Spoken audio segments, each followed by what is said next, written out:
Hello everyone and welcome to our second webinar.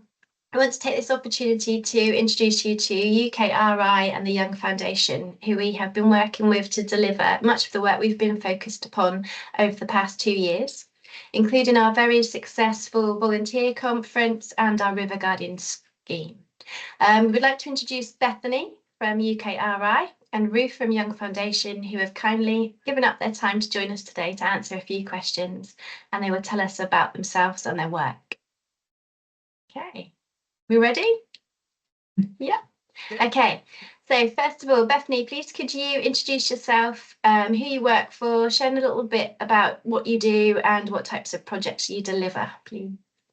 Yeah, thanks so much. Hi everyone, thanks for having me. It's lovely to be here. So my name is Bethany Playdale. I am a Public Engagement Programme Manager at UK Research and Innovation, otherwise known as UKRI. So we are an arm-length government body with a national funding agency for science and research in the UK. And we invest in lots and lots of different types of research and innovation, from research around kind of medical work through to arts and humanities work through to engineering sciences. And I'm part of a central public engagement team. So our role is to try our very best to break down barriers between society and research and innovation. And so what we're really kind of geared towards is trying to help people to get involved in research at all different levels. So whether that's sort of citizen science projects, whether that's maybe attending workshops or talks, or really getting into the heart of research and setting research agendas. So we're trying to make research as beneficial and relevant to as many people as possible. Awesome. Excellent, thank you. And Ruth, same to you. Are you okay to introduce yourself, a little bit about your work? Yeah, of course. And likewise, thank you for having myself and Bethany on the call today. It's great to be able to kind of talk to you about this. So yeah, my name's Ruth Stables. I'm an innovation practitioner at the Young Foundation, and we are essentially a non-for-profit research organisation that works with local people to understand the issues that are affecting them, by involving them in research and innovating with them to drive positive changes in the areas that they and their communities care about. So the Young Foundation as an institution, it was founded by the social researcher and innovator Michael Young, whose early work was really grounded in trying to understand the experiences of people in communities and how that understanding would go on to actually shape social policy. And his legacy really lives on in the projects that we deliver today, which sees us working collaboratively with community groups, organisations and policymakers to understand and really sort of build knowledge around the issues that people tell us they care about and explore new ways of tackling them, helping to improve the lives of local people whilst building stronger and better connected communities in the process. Because we believe that stronger communities where people have influence will really help to secure a just and fairer future for all. And our new strategy, The Power of Participation, aims for everyone in the UK to experience that power of participation and play a part in shaping that future together.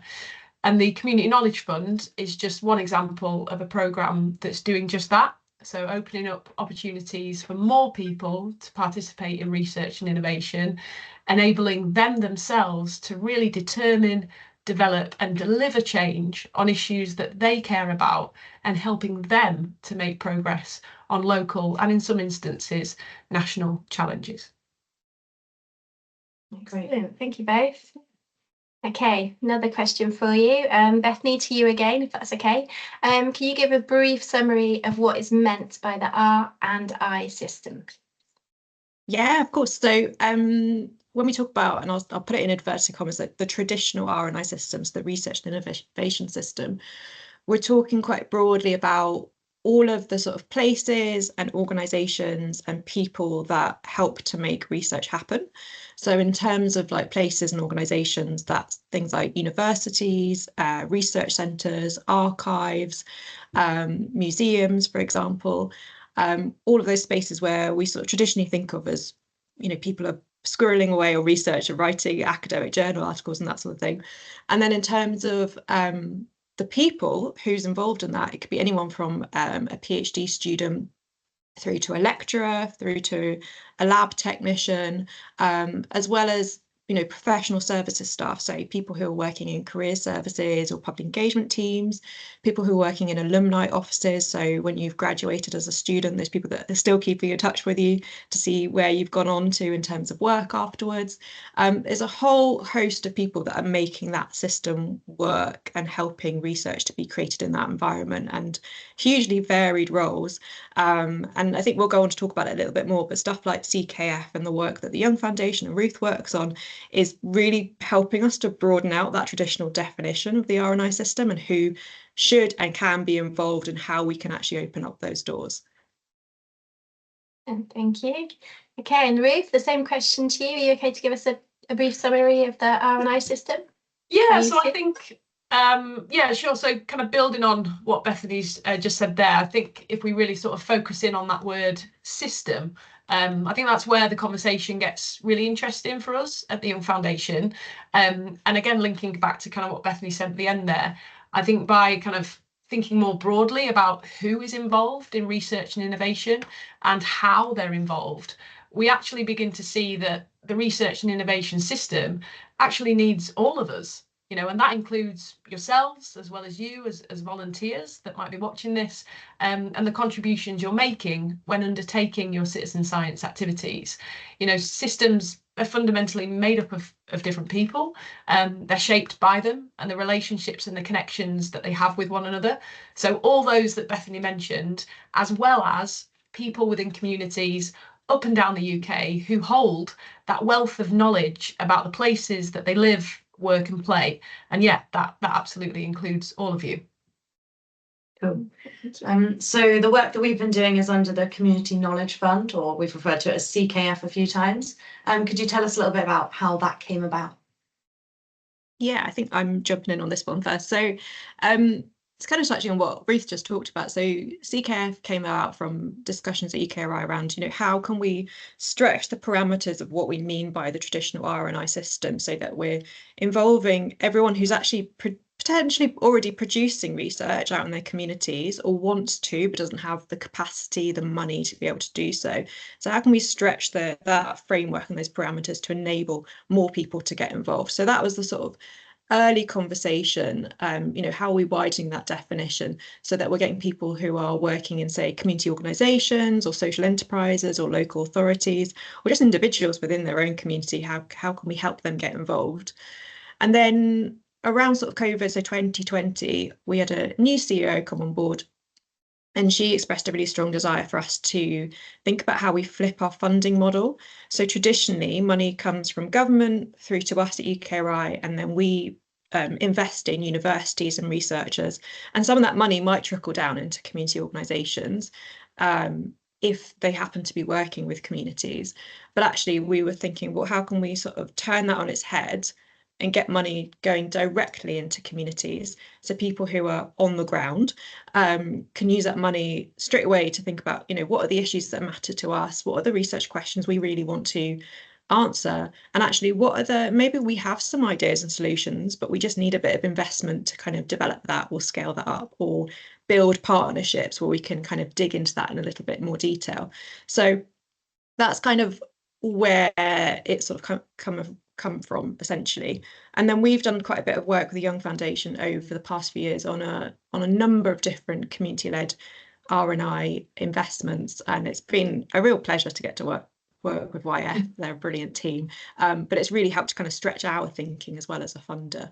So those are sort of the origins from our side. Ruth, I don't know about you, how you found us approaching you and how that sort of panned out. Yeah, no, absolutely. Likewise, Bethany, it's been a pleasure to work with the UKRI team. And I think just sort of like creating those spaces where we share what we're learning in real time as we kind of hear it from the grantees, I think that's been super valuable. And yeah, I think, the interest in involving communities in research and innovation has certainly been growing for some time. There's loads more kind of people holding that view that, actually there is power and potential in expanding the research and innovation system to support community research at that really sort of sustained level, so it's continually a part of an inclusive and representative research and innovation ecosystem. And in terms of kind of the origins of CKF, UKRI actually commissioned the Young Foundation's Institute for Community Studies, so it's kind of another strand of the Young Foundation, to do a scoping review of how the research and innovation system could actually better involve community groups and organisations. And it was actually sort of the recommendations from that review that informed the investment of the Community Knowledge Fund. And so throughout the programme, we as the Young Foundation have provided a learning and support programme to grantees or community-based organisations across the UK, really helping to grow their confidence, skill sets and knowledge in doing research and innovation, and supporting them to surface and use that knowledge that is held in their communities to address the issues that they and their communities care about. And yeah, like Bethany said, you know, we've created loads of sort of different spaces with the cohort, with the grantees, to kind of share their learning with us, and we've had an opportunity to kind of play that back in real time to UKRI, and you know, kind of hopefully to sort of better inform their practice, the practice of others, and their kind of public engagement strategy going forward. Great. I think building on that point there, Ruth, could you tell us a bit about what happens when people participate in research and innovation? Yeah, it's super exciting. So, you know, when people participate in research and innovation, particularly those who are often maybe seldom heard, or those who are typically done to rather than done with, we know that that in itself can be a really powerful step in creating meaningful and positive change, where people's lived experiences and the issues that they care about are taken seriously by people who want to listen and take action. And I think that goes, you know, a really long way in helping to build trust and connection within communities, which can really positively affect people's sort of sense of well-being, purpose, and agency to act and create change. And we also know that participating in research and innovation, the actual practice of doing it in real life, it helps to develop the confidence, knowledge, mindsets, and skill sets of those that are involved. And we've actually heard instances on CKF where participants have actually gained employment or returned to education as a result of this work, and are thinking differently because of it. And from our own sort of research and social innovation work, we know there's a growing demand from communities for more empowered and consistent forms of participation on issues that affect them. You know, we're seeing more and more communities testing and experimenting with different routes to kind of engage with research. And it's that energy really that kind of challenges the whole research and innovation system to respond and shift around how it engages with communities. And so we think an expanded and more dynamic system of research and innovation is not only important from a point of view of kind of generating new knowledge, but it's also a critical vehicle for how the public and researchers will need to work together to solve the challenges that we face as a society, both now as well as into the future. Brilliant, thank you. Did you have anything to add on that one, Bethany? Yeah, that's a hard act to follow, Ruth. Yeah. That was brilliant. I think one of the things I do have some kind of thoughts, but it's really lovely hearing you reflect on the learning and support programme and some of the outcomes that you're already seeing from YF's point of view through the programme. The fact that, you know, people re-entering education or employment, if you think of the time span of the programme, it's been quite short. So actually that's quite a significant change in someone's life that will hopefully lead to really positive continual sort of ripples. And I think all of this kind of work, that sort of shifting, improving kind of well-being outcomes and a sense of agency, it's all of that is kind of growing people's confidence and connection into their wider community, which is just hugely beneficial. I think in terms of thinking about, you know, what are the good things that happen when people participate, which you've talked about, Ruth, you know, in the R&I system, I think it's also thinking about why is it important that we're even sort of finding ways to broaden out this definition and open these doors in the first place. And I think thinking about the traditional R&I system, there's a real potential risk that it becomes quite self-referential. So it becomes a bit of an ivory tower where you get the same people creating research that's being read by the same people, and it's maybe being invested in the same ways. And it's not true in all cases, but there's a risk that it only ends up benefiting the same people. It doesn't really have that real world impact. So if we can find ways of working differently, like we're seeing with, Young Foundation, all of the learnings that have come through from that learning and support package around different ways of working with your grantees and engaging with your grantees and supporting them, that we can then feed into, our work as a funder, through, how do we adapt to the different needs of grantees who aren't our traditional research organisations and universities. All these are thinking about how do we create new seats at the table for people? How do we allow people to be able to set their own research agendas, and how do we kind of flex? So I think it's really powerful work. I think it's really, really disruptive in a very good way. Like, it helps us really stretch our thinking and think about how do we prevent the R&I system from becoming quite static and fixed, and how do we help it to grow over time? So yeah, it's hugely important, I think, and really amazing, powerful kind of outcomes that are coming out of this work. Yeah, great. Thank you. Okay, my favourite question. To Ruth, first of all, what element of this project are you most proud of or pleased of to be seeing? Yeah, I think it's my favourite question as well, to be fair, and I think leads really nicely on from what Bethany was just sharing at the end there. But there are so many things I'm proud of. I think, yeah, when I kind of stop and reflect, I think firstly, like the passion, the energy, and the real commitment that grantees have shown to engage their communities in this work, and actually what that's meant and looked like for different communities on the ground. We've heard many different examples of some of the challenges participants have faced to engage in these projects, and how grantees have genuinely really considered how best to support them to enable them to engage, which I think for me really demonstrates both their dedication to this work, but also to the well-being of their communities and that critical role that those grassroots organisations have to play. We've also heard about the different types of impact this work is having. So from sort of increasing grantee and participant confidence, knowledge and skills to actually go out and do research and innovation, and that growing sense of agency and self-efficacy as a result of that work. We know grantee projects, they're really starting to turn heads. So we've got sort of stakeholders and potential project partners approaching grantees to find out more about their work and explore how they can work with them, rather than that being the other way around, which I think is really refreshing and super exciting. And also, grantees have shared with us how they're thinking and working differently within their own places and organisations as a result of this work, which, is not only interesting, but also necessary, I think, if, we're going to navigate and find solutions to some of today's more complex challenges.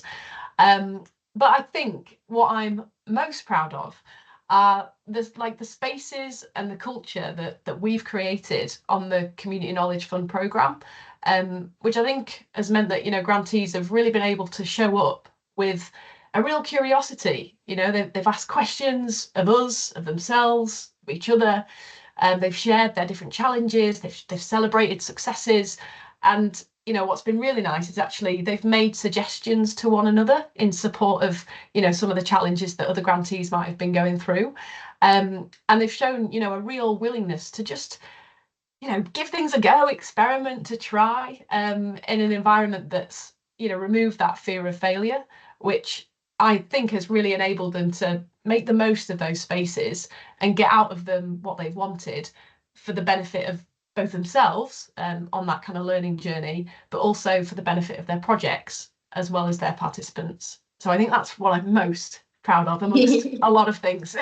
Yeah, that's good. Thank you. Okay, and Bethany, the same question. That was a real top 10 list, wasn't it? It really was. It was hard to narrow down. That's great.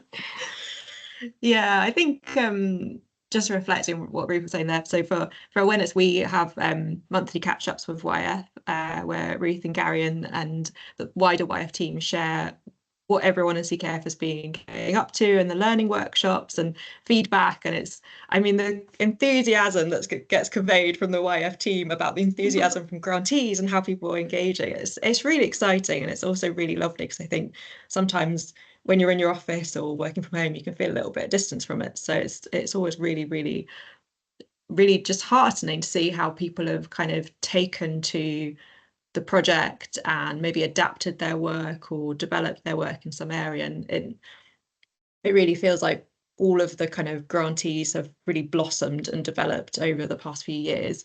I think thinking specifically about Westcountry Rivers Trust, because we've had quite a few chats now, and also I got to hear you give your talk at the final workshop last week, which I really, really enjoyed. And there's so many elements of what you're talking about that and what you have shared previously that I've been really impressed by, and I hope you feel really proud of as well. And just the scale of ambition that you've had. You've grown massively in the last few years. You know, your volunteer numbers have snowballed, and you've grown your team, and you showed a map of your spread of activity of where you are currently, your sites that you are currently, and where you hope to expand into. And it's like the entirety of the Southwest, which I love. And I was like, that's amazing.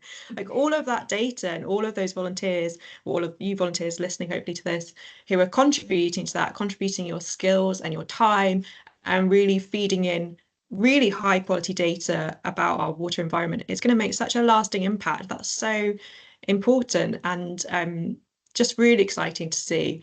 And I think one of the things I've been really impressed by hearing about your work as a team, Anna and Zoe, is, you know, your work in setting up your volunteer management system, the fact that you put on 3 conferences in 3 weekends in a row, which is kind of bonkers but amazing. Like, that's a huge feat to do that, like the stamina.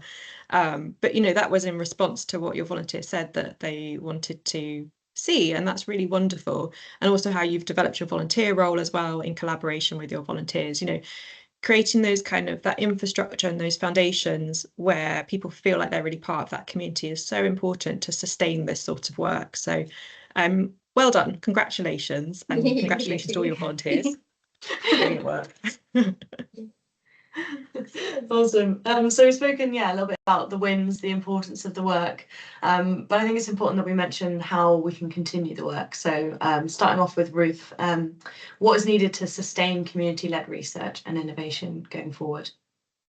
Yeah, so a really, really important question. And I think, you know, UKRI's investment in community-led research has really sort of kick-started quite a movement. And yeah, I think what's needed now is further commitment from the system to grow the field of community research and really recognise its value within the wider research and innovation system. Our approach focuses on the need to grow the capacity and impact of those already motivated to work in this way, which is, you know, fundamental. We can't lose that, whilst also creating opportunities for more of the research and innovation system to engage and explore with the evidence, the impact and potential of this kind of research and practice within that research and innovation system and beyond.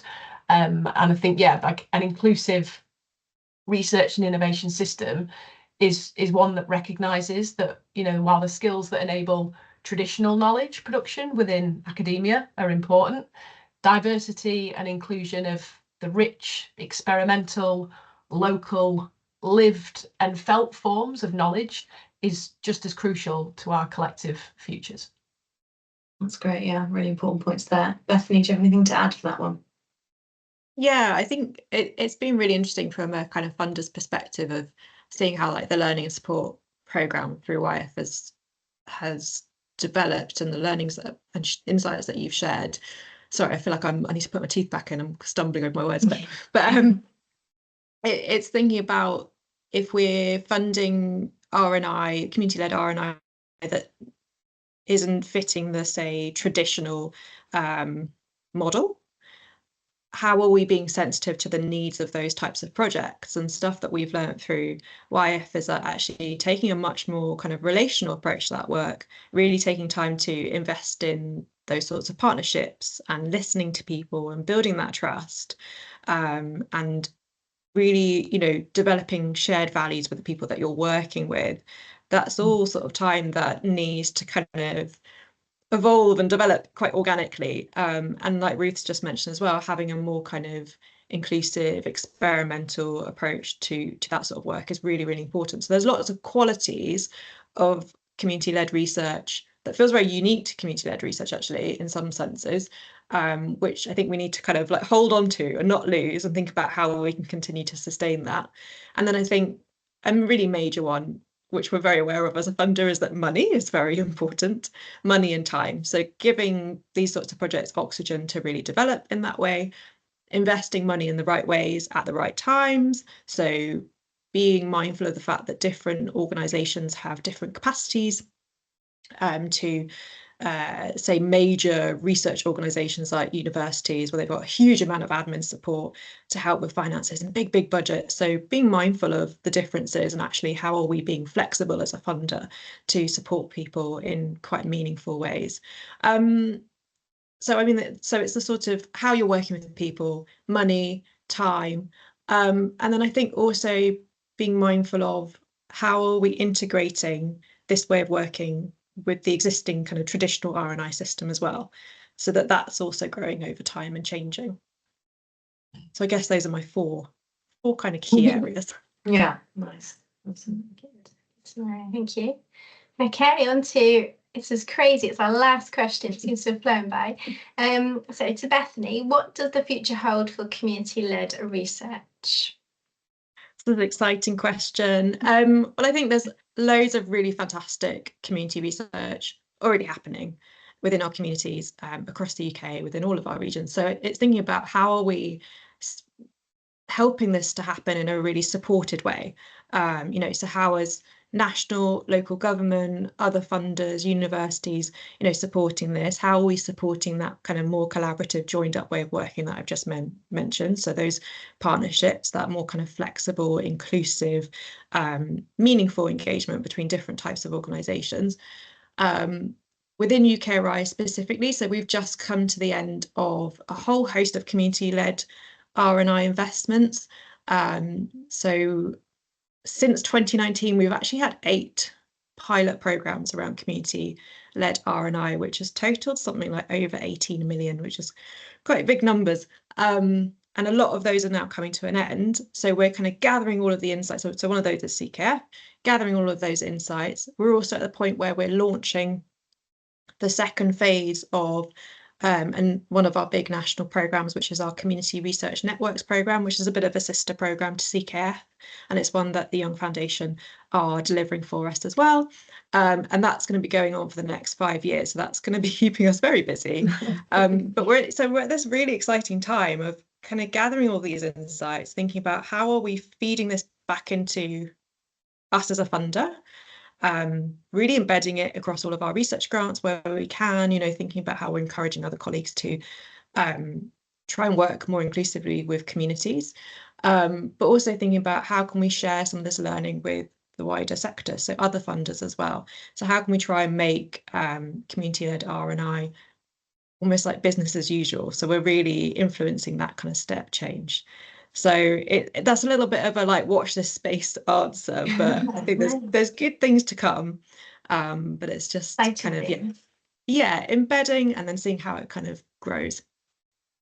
Excellent. Awesome. Ruth, anything to add? Are you okay?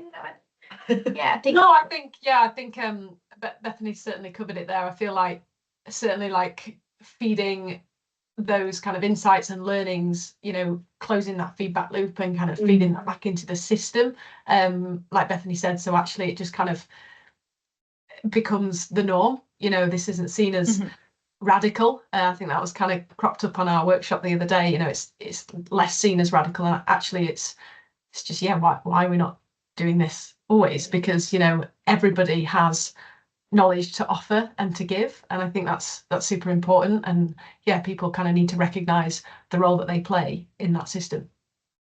Yeah, definitely. All right, well, thank you. Thank you very much, both of you. We've really appreciated you giving your time today, and it's an excellent insight into the motivations behind the projects, the value, the importance of community-led research. So huge thank you for your time and your effort, and we've thoroughly enjoyed working with you over these 2 years. It's just been an absolute blast. Yeah. And I know our volunteers will have really appreciated the time that you've given as well. I don't know if you want to say about the links. Yeah, so underneath the YouTube video, there will be links to both the Young Foundation and UKRI websites. So if you want to find any more information, you can have a look at those. Right. Thank you all. Brilliant. Thank you. Thank you. Bye. Cheers, guys. Take care.